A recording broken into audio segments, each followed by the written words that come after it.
Okay.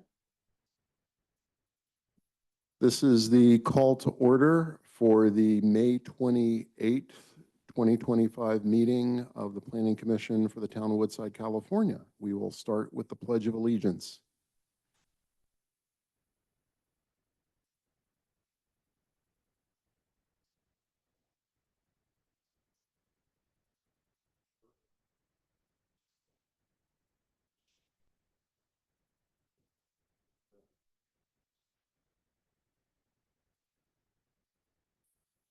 Roll call, please. Chair Weaver, Present. Vice Chair Gar, Commissioner Apfel, Present. Commissioner Gunerko, and Commissioner Tauber is noted absent. Are there any changes to the agenda as published? Yes, there are changes to the agenda. I just want to note that item number 3 at 370 Old La Honda Road, that item will be continued. The applicant didn't have enough time to put story poles in place. So 370 Old La Honda Road will be continued to a special meeting on June 11th, but also we are re-noticing that as well. So neighbors within 300 feet will also still be notified of that change. So that falls off the agenda. And then there is a one desk item for item number 2 at 6 Cedar Lane, which will be described by the project planner during the presentation. All right, thank you, Sage. With that, we'll move on to our public comment period. This is our public comment period for items which are not on tonight's agenda, but which are of interest to the town of Woodside, its planning commission, and its residents. So if there is items brought up during this period cannot be acted upon tonight, but they can be noted by staff or the planning commission and put on the agenda at a future meeting. So given that disclaimer, are there any either people present in the room or online that would like to comment on an item which is not on tonight's agenda?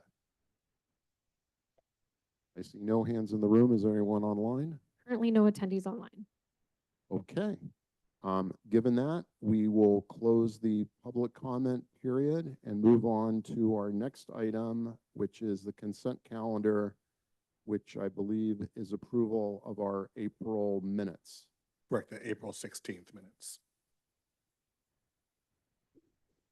Do any staff members, members of the public, or members of the commission wish to make any changes or elaborations to the minutes before they're approved or not approved? I reviewed the minutes. I have no comments. Given there are no requests for changes to the minutes, the chair will entertain a motion to approve the consent calendar, which is the approval of the April minutes. So moved. Do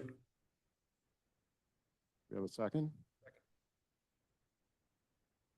Chair Weaver, Yes. Vice Chair Gar, Commissioner Apfel, Yes. Commissioner Gunerko. So approved. We will move on to the next item on the agenda, which is a variance for a property at 6 Cedar Lane, which I believe is a height and variance on the type of fence. So Melanie, you're taking care of this? Yes, The floor is yours. thank you. Thank you and hello, planning commissioners. I will be introducing the project at 6 Cedar Lane. That includes a variance to height for a fence located in the stream corridor at the rear of 6 Cedar Lane property. The project includes the replacement of an existing fence that exceeds 6 feet tall and other site improvements. There are no open code cases for this project. However, code enforcement was contacted during the replacement of the fence, to which town staff determined a variance would be required. If the variance is approved, the code enforcement would be closed and the applicant would be able to apply for building permits. There is one desk item showing support for the fence from an adjacent neighbor. The property is less than an acre and it is in the SR zoning district. It is located on Cedar Lane, which is off of Mountain Home Road, and visible from Woodside Road, which are both town designated scenic corridors. It is also a rare residential property in town that is directly behind a commercial corridor with its rear property line facing the rear parking lots of businesses such as Roberts Market and Buck's Restaurant. Property is under construction with a new main residence and other site improvements under separate permits. The property is relatively flat and slopes down towards Dry Creek at the rear of the property. Dry Creek is a town designated stream corridor. The existing fence that exceeded 6 feet tall was located in the same location as the modified fence. It was a wooden dilapidated fence that had fallen over in sections and held up by wooden planks and others.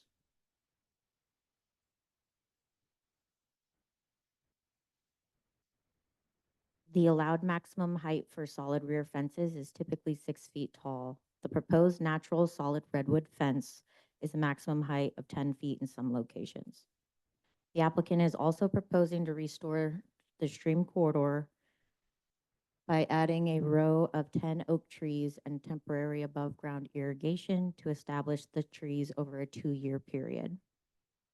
The applicant's project biologist provided a letter confirming the proposed fence and planting would not impact the riparian habitat since the fence and its posts are in the same location as the existing fence. For this project to be considered, it needs to meet the findings in the Woodside Municipal Code, Section 153-949, which reflect that because of special circumstances such as property size, shape, and topography, that the strict application of the chapter would deprive the applicant of privileges enjoyed by other properties within the vicinity and identical district classification. The variance would not constitute a special privilege and would be consistent with the objectives of this chapter. The granting of the variance would not be detrimental to the public welfare or injurious to other properties in the vicinity, and the granting of the variance will be consistent with the general plan and its objectives. Please see attachment A of the staff report that shows the draft resolution, which states the findings to which staff recommends approval. The applicant, property owner, and his project biologist and team are here in person and available for questions. That concludes my presentation. Staff is happy to answer questions. Thank you. Do any members of the commission have questions for Melanie or other members of staff? I do. Go for it, Richard, or Matt, excuse me. Thank you, Lyle. I think I might have, I hate to do this like during the course of the meeting, but I think I might have seen this in my prior role on the ASRB, but not in context of a variance. And so my question to staff is, am I disqualified from reviewing this? Forgive me for not noticing sooner. Am I disqualified from commenting on this project because I reviewed it on the ASRB, or how does that work? I'm so sorry for the last second curveball. So I'll jump in and Jean can correct me if I'm wrong. What you reviewed was the proposed residence. There was no proposal to change the fence. Exactly. And that fence got worse over time. And so this is a bit separated from that application. And my understanding is that you can act on this application. That Sage, thank you. That was my assumption, but I wanted to put it on the record. Jean, please stop me if I'm wrong. Nope, I agree with Sage's take on this and with yours. You may proceed. Thank you very much. And forgive me again for delaying the proceeding by not noticing sooner. Matt, did you have a I follow-up question? have no other questions. Richard? No, I don't have any questions. Will some of the engineers or the owner have their time to speak, or?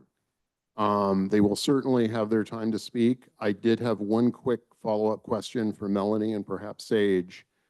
In my time here on Planning Commission, we've reviewed other projects where essentially a new residence has been constructed. And on other parts of the property, there's been an existing non-conforming fence. And because that was existing, non-conforming, it really wasn't being changed significantly. That was not part of the scope of what we were being asked to grant a variance for because it was existing and non-conforming. And so what exactly about this situation triggered a code enforcement issue? So with other applications, often what we might see with fences that are non-conforming, most commonly have to do with their location or sometimes their type and location. In this particular case, we actually are kind of using that part of the code with replacing the same location of this fence. But given the height of it, we didn't have the exact measurements of the height before. It was a really a much taller than 6-foot fence. And so given that this new proposal came to entirely replace that rear fence, over 6 feet tall is appropriate to look at the height variance. The location itself is quote unquote grandfathered in. All right, thank you for clarifying that. That ends my questions and apparently the questions of the other commissioners. So if there are no other questions for staff, we could move on and the property owner or their representative can speak if they wish to. So you have the floor. Good evening, everyone. My name is Pat Gilson. I'm the owner of Six Cedar. Melanie, Sage, thank you for all the time you guys have both spent on this. I have Michael Cowan, the landscape architect here. I have Sean Avent, the biologist here. And I hope I have a supportive neighbor here as well. If there's any questions, I'd love to answer them.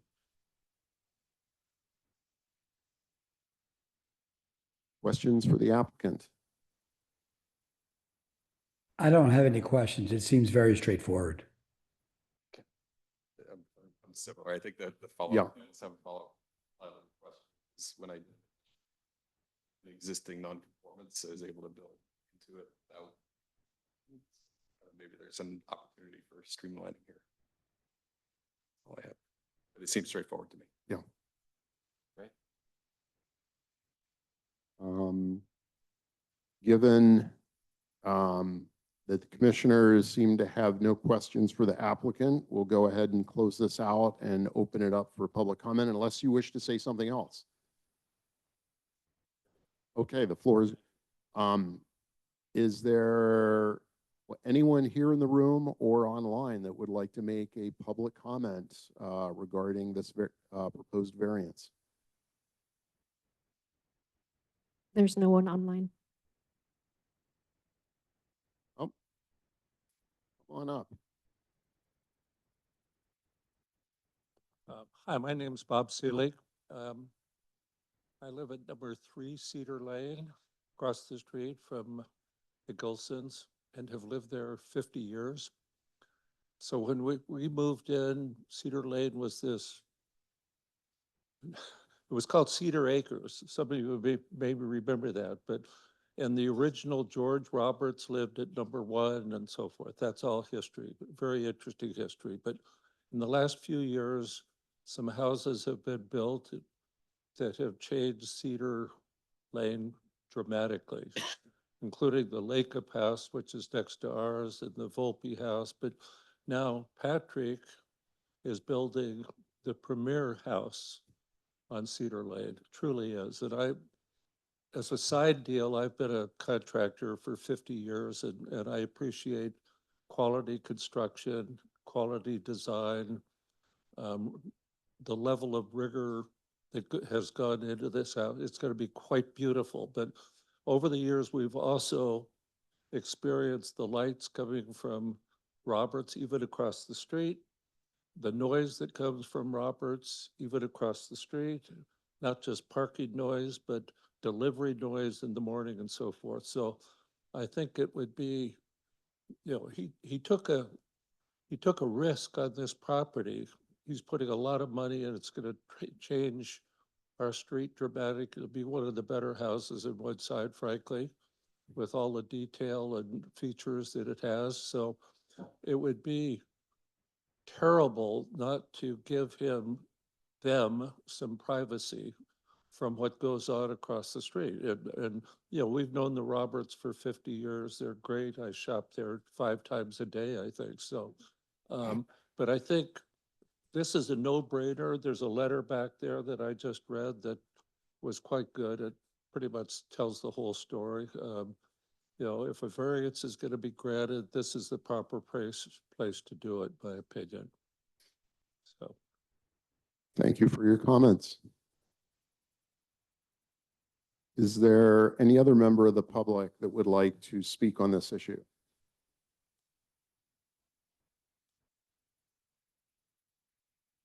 No one online. Okay, given that, we will close the public comment period on this agenda item and move into commissioner deliberation. This seems very straightforward. This is existing. It's just now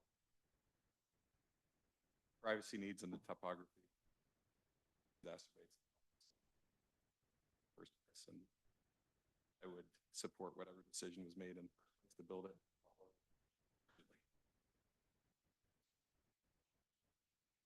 I have no objections. I just have a couple of commendations.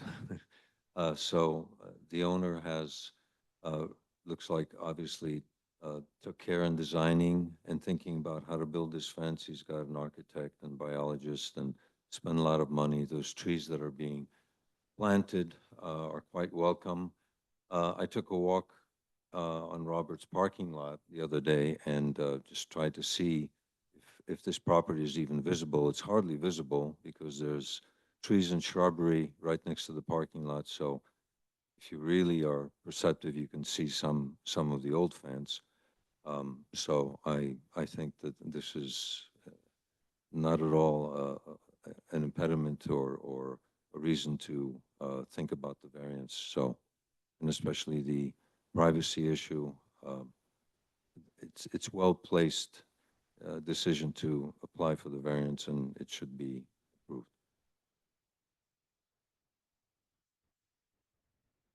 Commissioner Apfel, you got anything to say? No, I think I echo what Richard and Matt have said. I'm very familiar with the property, obviously, having brought up the fact that I reviewed it without this variance while I was on the ASRB. I'm very familiar with the logistics and the dynamics of that property. Candidly, it really warmed my heart to hear from a neighbor who's been there for decades, who understands and supports the project. I'm extremely supportive of the variance and have no other comments. I'm supportive of the variance as well, and I think this has been educational, at least for me, in that I learned a few bits of Woodside historical trivia. So that's always useful. And so given the fact we seem to have a consensus, a motion to approve the draft resolution as written in the agenda would be welcomed. I would make a motion to approve the draft resolution as stated in the agenda. A second. Chair Weaver, Yes. Vice Chair Gar, Yes. Commissioner Apfel, Yes. Commissioner Gonarco. Yes. So approved. And I believe that brings to an end the items on the agenda. So unless Sage has more information for us or future No, heads no, up stuff? just a couple quick announcements I meant to earlier, but just to introduce, and many of you probably already met, our new town manager, Jason Ledbetter. He just came to observe tonight, so I just want to do that. That the town is embarking on the town center area plan update, and we are at our very initial stages, reaching out to property owners, starting to formate a citizen advisory committee, and that'll be made up of planning commissioners, an ASRB chair, circulation committee, trails committee, and open space committee chairs, and some of the property owners. And so we were bringing that discussion, this initial discussion to the town council on June 10th, at their next meeting. So we'll continue to keep the planning commission updated on the process. Thank you. What's happening? So the 10th is for the, so they can formally appoint the committee members per staff's recommendation. Or they may have other alternatives that they'd like to talk about. And then to look at the boundaries of the town center area plan. So just those two specific focus topics.